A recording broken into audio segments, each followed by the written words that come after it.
Lunsana, a small village nestled in the heart of the African savanna, had lived through the rhythms of countless sunsets. The people of the village, with their dark skin and sparkling eyes, wore the land as their own. Their houses, built from clay and thatched with grass, dotted the landscape like a peaceful mosaic, surrounded by tall grasses swaying in the wind. The land seemed to breathe with life, its pulse matching that of its inhabitants. On most nights, the air was filled with the sounds of nature chirping crickets, the low growl of distant lions, the murmur of the river winding through the valley. The villagers often gathered by the fire, sharing stories of their ancestors and songs of harvest. In these moments, time seemed to stretch into eternity. Each passing night, a continuation of something much larger than any one person could understand. But this night was different. The wind had shifted in a way that none could explain, carrying with it an unsettling quiet. It was as though nature itself had held its breath, waiting for something to unfold. Baba Kunta, the village elder, had sat by the fire every evening for as long as anyone could remember. His hair, now white like the clouds before a storm, was a symbol of his wisdom, and his deep, resonant voice had told the stories of the village since his youth. To the children of Lunsana, he was a living legend, a bridge to a past they could not remember, but could feel in their bones. This evening, as usual, the children gathered eagerly around the fire, their faces illuminated by the flickering light. The air was cooler than it had been in months, a sign that the seasons were shifting.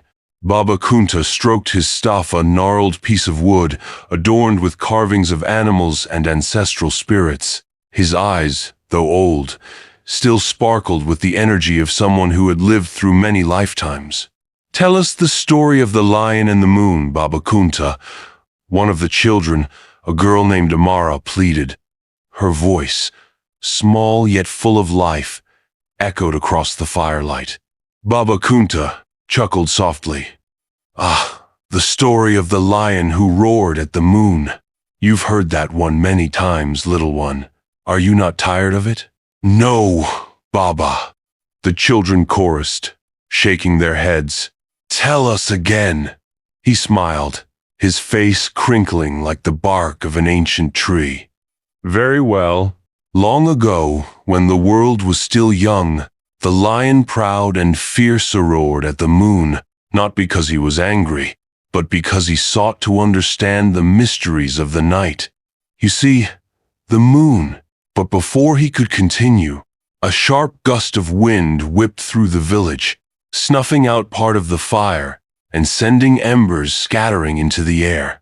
The children gasped and scrambled back, their faces wide with fear. Baba Kunta's smile faded. He felt a shiver run down his spine, though the night was not cold. The flames flickered, and a deep silence seemed to settle over the village. Even the crickets, usually so abundant in the evening air, were absent. The elder's eyes, once playful, narrowed. He turned his gaze toward the savannah, where the outline of the horizon seemed to blur. In the distance, a faint, golden glow shimmered, pulsing like the heartbeat of the earth. The glow was not the light of the moon or stars, it was different. Deeper, it seemed to call to him. "The Aroka Tree," he muttered to himself, though it was unclear whether he spoke aloud or simply thought the words. His fingers tightened around his staff, and the children looked up at him, sensing the shift in the air. "What is it, Baba?" Amara asked, her voice trembling. "The Aroka Tree," Baba Kunta repeated. "It is time." The villagers grew uneasy. Though most had never seen the Aroka Tree with their own eyes, they all knew its name. It was a name that carried weight, a name whispered in the corners of firesides, and carried in the stories of elders like Baba Kunta. The Aroka Tree was said to be a place of great mystery, an ancient sentinel guarding secrets long forgotten. I must go, Baba Kunta said, rising from the fire. His voice was steady, though his heart raced with an old, familiar fear. The tree has called me. Stay here and do not follow. He turned and began walking toward the dark savanna, his staff tapping rhythmically on the earth as he moved. The golden glow continued to pulse in the distance, like a lighthouse guiding a ship through treacherous waters. As Baba Kunta disappeared into the darkness, a hush fell over the village. The children remained seated, their faces pale in the dim light. They had all heard the stories of the Aroka Tree, but no one had ever dared approach it. It was a place of legend, one that even the bravest of hunters avoided. But what about the story, Baba? One of the children called out, breaking the silence. Baba Kunta's voice, carried by the wind, answered from afar. The story is not finished, my children. It is only just beginning. The night seemed to stretch forever as Baba Kunta walked toward the glowing Aroka tree. His steps were measured, each one deliberate. He had made this journey before, though many years had passed since he last felt the tree's summons. The wind whispered in his ears, as though carrying the voices of those who had come before him. As he ventured deeper into the savanna, the landscape shifted. The grasses grew taller, and the earth beneath his feet became softer, almost spongy. It was as if the very soil was alive, reacting to his presence. The further he walked, the more intense the golden glow became. Finally, after what seemed like hours, Baba Kunta reached the edge of a vast clearing. And there, at the center, stood the Aroka tree. It was unlike anything he had ever seen, a towering giant with a thick, gnarled trunk that seemed to stretch endlessly upward.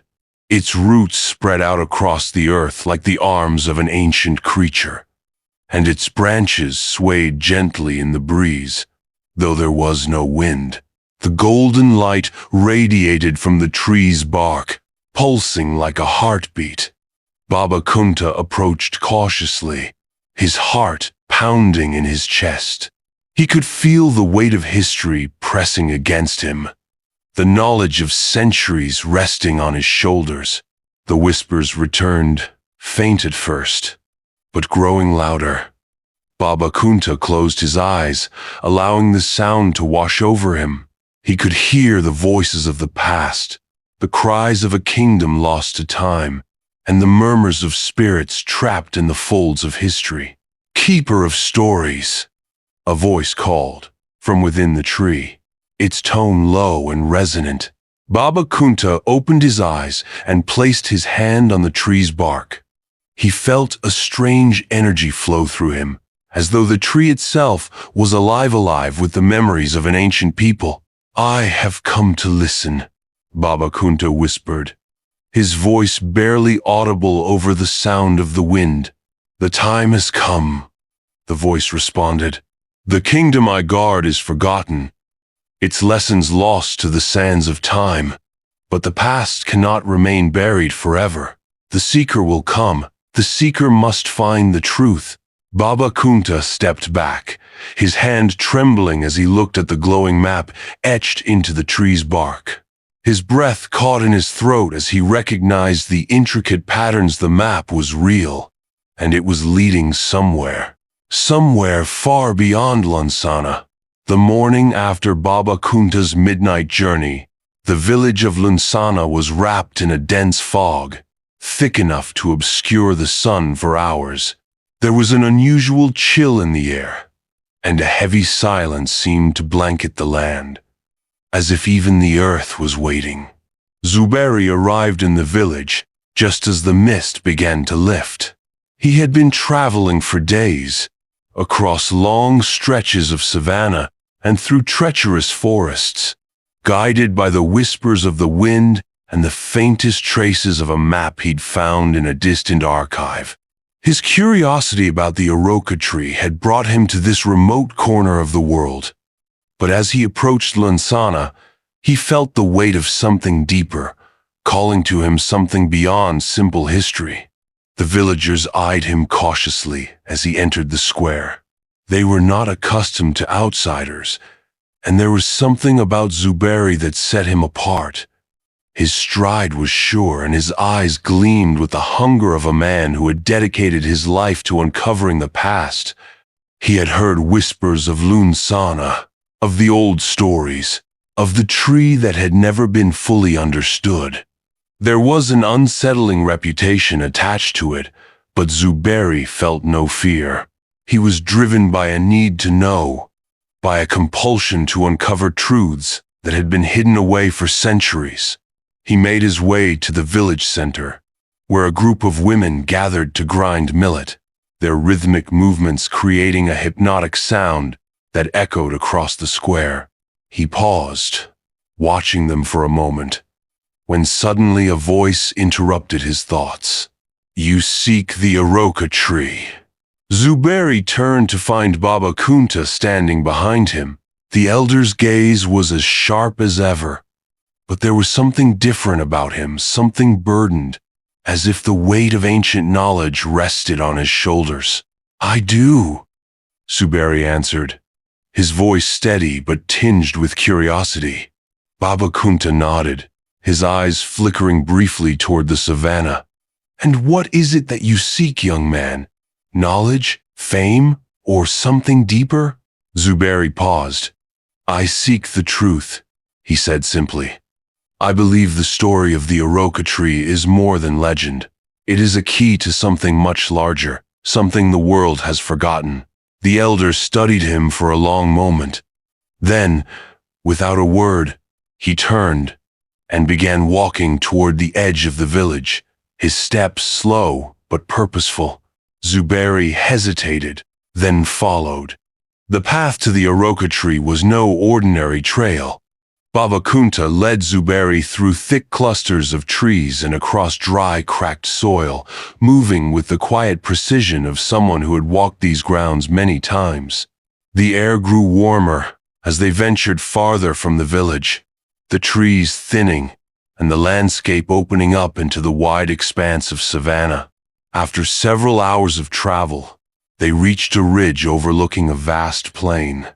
From this vantage point, the Aroka Tree could be seen in the distance, a towering figure among the grasses, its trunk thick and twisted, its branches stretching out like arms welcoming the sky. Zuberi could feel the energy of the place before he even laid eyes on the tree. It was as if the land itself held its breath, waiting.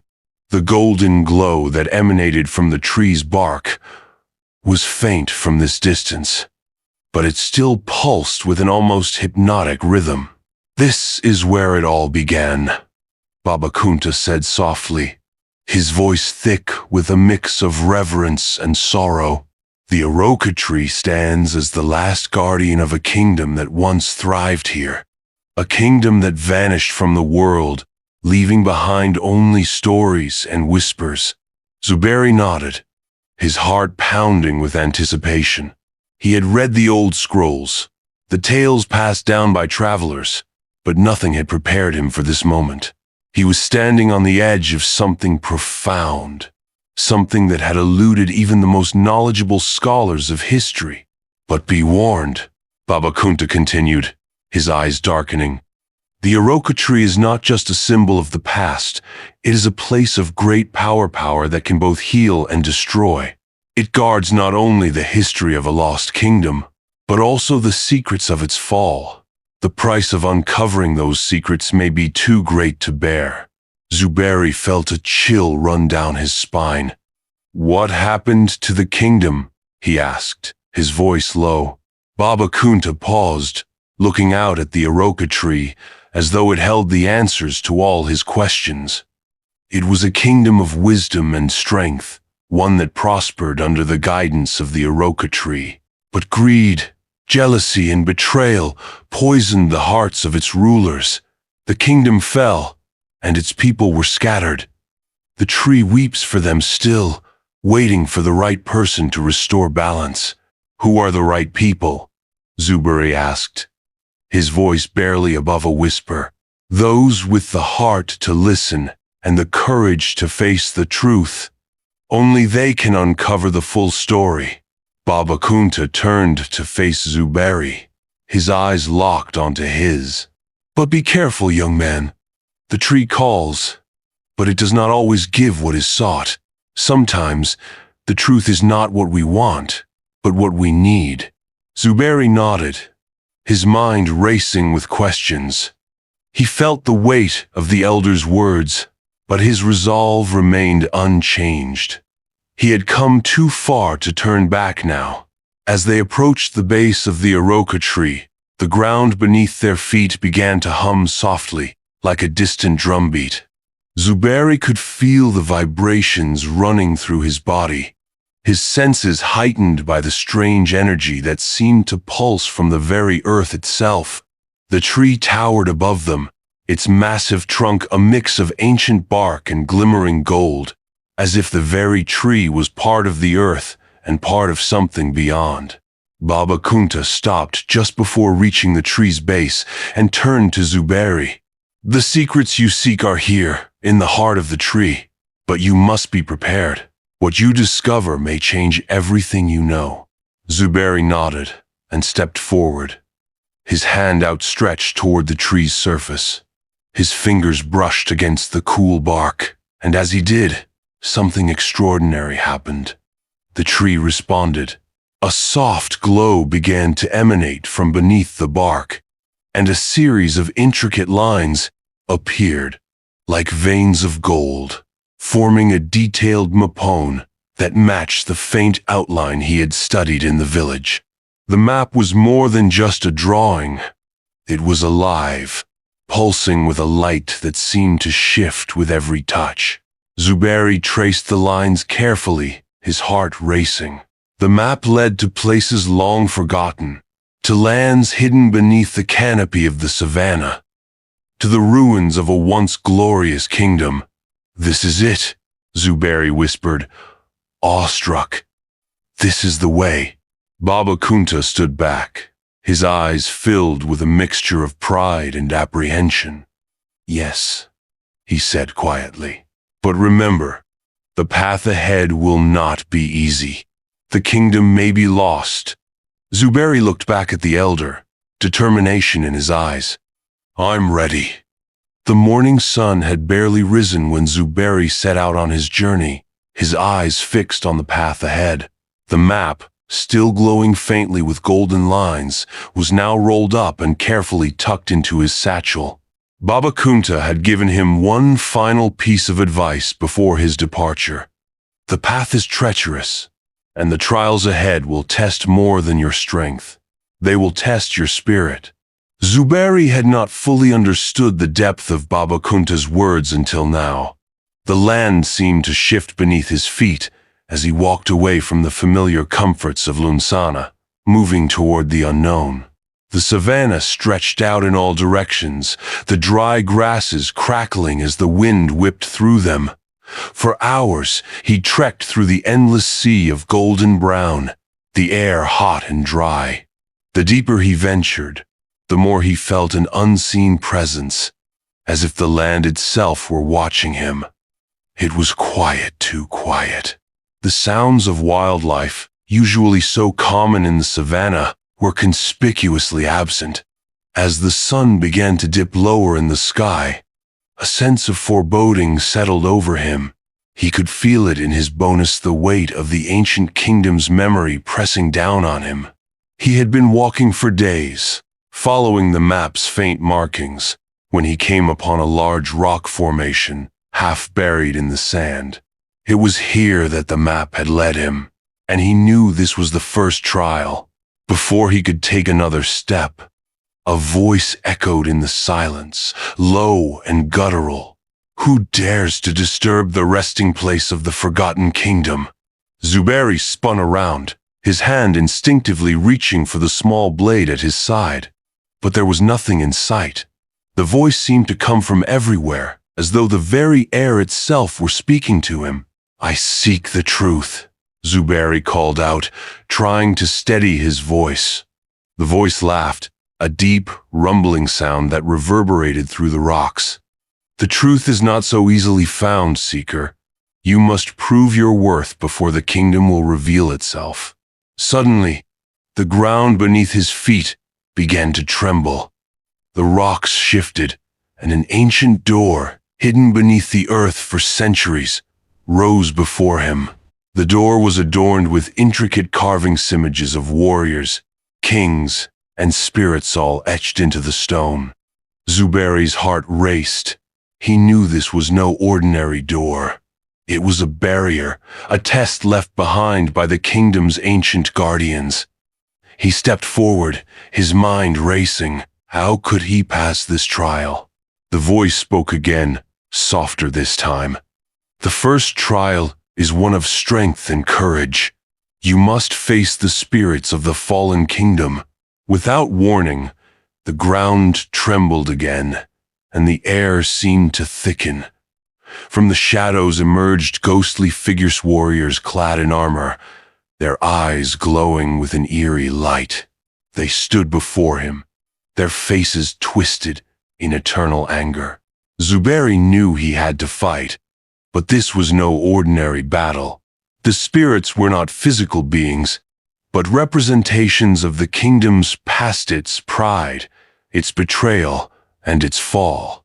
He had to confront them, not with force, but with understanding. As the spirits lunged toward him, he closed his eyes and remembered Baba Kunta's words. The trials will test your spirit. The key was not in fighting them, but in listening, understanding their pain. Why do you fight? Zuberi asked aloud, his voice calm and steady. What is it that you seek? The spirits halted, their glowing eyes softening. One of the warriors, his face scarred and weary. We seek peace, the warrior's voice echoed. Peace for the kingdom that was lost. Peace for those whose souls were torn asunder by betrayal and greed. Zuberi lowered his blade. He understood now. These were not enemies to be vanquished. They were spirits lost in their own sorrow. I seek the truth of your kingdom, and I will honor the lessons of its fall. The spirits began to fade, their forms dissolving into the air like mist. The door before Zuberi slowly opened, revealing a hidden passage leading deeper into the earth. The trial was complete, and Zuberi had passed. But the weight of the spirit's words lingered in his mind. What had truly caused the fall of the kingdom? What betrayal had led to such suffering? Zuberi descended into the darkness of the tunnel, the glow of the Aroka Tree's map faintly illuminating the path ahead. The passage was narrow, and the air was thick with the scent of age-old stone and dust. It felt as though he were walking into the very heart of the kingdom, into a place that time itself had forgotten. The deeper he went, the more the walls seemed to shift and change, adorned with symbols and carvings that told stories in a language long lost to the world. He could sense the presence of ancient spirits watching over him, their whispers echoing through the walls. As he rounded a corner, he found himself standing at the entrance to a vast chamber. The space was grand, though now it lay in ruins. Broken columns lay scattered on the floor, and the remnants of intricate mosaics were barely visible beneath the layers of dust. The air was thick with the weight of history, and Zuberi could feel it pressing down on him. At the center of the chamber, partially buried beneath rubble, lay a thronia symbol of the kingdom's lost royalty. It was made of stone, its surface engraved with images of the Aroka Tree, and its seat was adorned with faded gold. Zuberi approached cautiously, his eyes scanning the room. He knew that the answers he sought were hidden here, within the remains of this once mighty kingdom. But as he drew closer to the throne, something strange happened. The air grew cold, and the ground trembled beneath him. A voice, low and mournful, filled the room. You have come too far. Zuberi spun around, but there was no one in sight. The voice seemed to come from the walls themselves. "What is it that you seek, traveler? Why do you disturb the forgotten kingdom?" "I seek the truth," Zuberi replied, his voice steady despite the unease settling in his chest. "I wish to know what caused the fall of this kingdom." There was a long pause before the voice answered. "The kingdom fell not to the strength of its enemies, but to the weakness of its rulers. The greed of the leaders, their betrayal of the very people they swore to protect, led to the collapse of all that was built." Zuberi's heart raced. The stories Baba Kunta had told him of the kingdom's wisdom now seemed to hold a dark twist. It was not external forces that had destroyed this kingdom, but the very people who had held power. "What must I do?" Zuberi asked, his voice firm. The voice responded with a soft sigh. "To restore the kingdom, you must first restore its heart. The Aroka tree is not only a symbol of life, it is the keeper of balance, but the balance has been broken. To restore it, you must face the final trial, the trial of truth." Zuberi stood before the throne, his mind swirling with the implications of the voice's words. The Aroka tree was the key to restoring the kingdom, but it was clear that the journey ahead would not be simple. The trial of truth would demand more than his courage or wisdom. It would demand his very soul. Zuberi stood alone in the heart of the ruins, his body tense, his heart pounding in his chest. The voice that had guided him through the chambers of the lost kingdom still echoed in his mind, each word pressing deeper into his soul. To restore the kingdom, you must first restore its heart. The Aroka tree is not only a symbol of life, it is the keeper of balance. But the balance has been broken. To restore it, you must face the final trial, the trial of truth. He had passed the first two trials, faced the spirits of the fallen kingdom, and understood the greed and betrayal that had brought this great civilization to its knees. Now, standing before the throne of stone, Zuberi understood that the final trial would demand more than physical strength or knowledge. It would require a confrontation with the very core of his beliefs. He glanced around the ruins once more, the broken columns, the shattered mosaics, the fading remnants of a once mighty people. He had walked these halls, pieced together the stories of the kingdom's rise and fall, and yet, the truth of what had happened, of what had caused the downfall, still eluded him. The voice, the echoes of the past, had told him that only by restoring balance could the kingdom be brought back to life. But what did that truly mean? Suddenly, the ground beneath him began to tremble once again, the deep hum of the earth resonating in his bones. The air grew heavy, the once cold chamber now pulsing with energy. Zuberi took a step back, as the shadows seemed to deepen, swirling around him, and in the center of the room, an ethereal figure began to take shape. It was a man, but not a man in the traditional sense. His body shimmered with a translucent light, his face a mixture of sorrow and strength. The figure was draped in regal robes, the markings of a king, the king of the lost kingdom. His eyes were sorrowful, his expression filled with regret. "I am the last king of the Aroka," the figure spoke, his voice both distant and present, like an ancient echo carried through time. "I am the one who allowed my kingdom to fall." Zuberi stepped forward, his heart heavy with a sense of reverence. What happened to the kingdom? Why did it fall? The king's form flickered, his expression fading into an unbearable sadness. "Greed, Zuberi. It was my own greed and the greed of my people. We sought power, more power than the Aroka tree could grant. We betrayed the very balance that sustained us. We became blind to the truth." The figure's hand gestured toward the ruins, toward the shattered columns and broken throne. We thought that we could control the Aroka Tree's power, but we forgot the most important lesson. It is not power that sustains a kingdom, but balance. The tree does not give power for the sake of greed, but for the sake of harmony with nature, with the land, with each other. Zuberi's mind raced. He had learned about the kingdom's wisdom, about its glory and strength. But now, the true lesson was clear. The kingdom had been destroyed not by its enemies, but by its own inability to live in harmony with its surroundings. The betrayal had come from within, from the rulers who sought to use the Aroka Tree as a tool for domination rather than a symbol of unity. "What must I do?" Zuberi asked, his voice barely a whisper. "How can I restore what was lost?" The king's form flickered again, this time with a slight smile. "You, Zuberi, are the one who will restore balance. You have passed the trials, faced the truth, and understood what went wrong.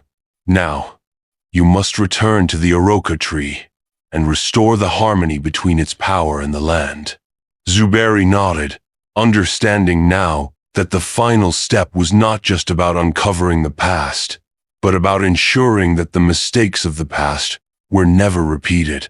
He had to bring the lessons of the lost kingdom to the present and restore balance to the world around him. Zuberi made his way back to the savannah, the weight of his task heavy on his shoulders. The journey was long and arduous, the path growing increasingly difficult as he neared the Aroka Tree. The air grew thicker with each step, as if the very land was guiding him, pushing him toward the tree that held the secrets of the past and the future. When he finally reached the base of the Aroka Tree, he felt a deep connection with it, a bond that seemed to transcend time and space. The tree's golden bark shimmered in the fading light of the day, and the ancient hum of its power resonated in his chest. He knelt before the tree, feeling the pulse of its life force beneath his fingertips. He closed his eyes, centering himself, and whispered the words that had been passed down through generations, the sacred words that the kingdom's rulers had once spoken when seeking harmony with the tree. "Aroka, keeper of balance, guardian of the past, restore the harmony between earth and sky, between spirit and flesh. Let the kingdom be reborn, not in power, but in peace." As he spoke, the tree responded. The ground trembled, the air thickened with energy, and the once faded golden glow of the tree intensified. Zuberi could feel the ancient power of the Aroka Tree swirling around him, lifting him, and, in that moment, he understood. The tree was not simply a source of power. It was a source of wisdom, of life. The energy that surged through him was overwhelming, but Zuberi stood firm. He had learned the lesson of the kingdom, and he was ready to carry it forward. The tree's power was not to be controlled. It was to be respected, nurtured, and shared in harmony with the world around it. As the light of the tree reached its peak, Zuberi felt a surge of energy, a powerful vision sweeping over him. He saw the kingdom as it once was, lush, thriving, and full of life. He saw its people living in harmony with nature, working together to protect the land. And he saw the fall, greed, betrayal, and division. But then, through the vision, he saw the way forward. A future where the lessons of the past were honored, where the balance between humanity and nature was restored. The vision faded, and Zuberi opened his eyes. The tree before him had returned to its natural state, its golden glow now a soft, steady light. The trials were over, and the kingdom's spirit had been restored, not through power, but through wisdom, humility. Zuberi returned to the village of Lunsana, his heart filled with a sense of peace and purpose. He had completed the trials, uncovered the secrets of the lost kingdom, and restored the balance that had been lost for centuries. But his journey was far from over. He had learned that the true power of the Aroka tree lay not in its strength, but in its ability to teach, to guide, and to restore balance. And now, it was his turn to pass on that wisdom to the next generation. Baba Kunta greeted him with a knowing smile when he returned. "You have done it, Zuberi. You have restored what was lost." Zuberi nodded, his eyes reflecting the lessons of the past. The kingdom's true legacy is not its riches or its power, but the wisdom of balance, and that is what we must carry forward. Together, they stood at the edge of the savannah, gazing out at the land that had witnessed the rise and fall of a great kingdom. The Aroka tree stood tall in the distance, its golden glow now a symbol of hope and renewal. And as the sun rose over the horizon, Zuberi knew that the kingdom was not truly lost. It had been reborn, not in the ruins of the past, but in the hearts of those who had learned its lessons. The story of the Aroka tree was no longer a tale of destruction. It was a story of restoration, of balance, and of a future built on the wisdom of the past.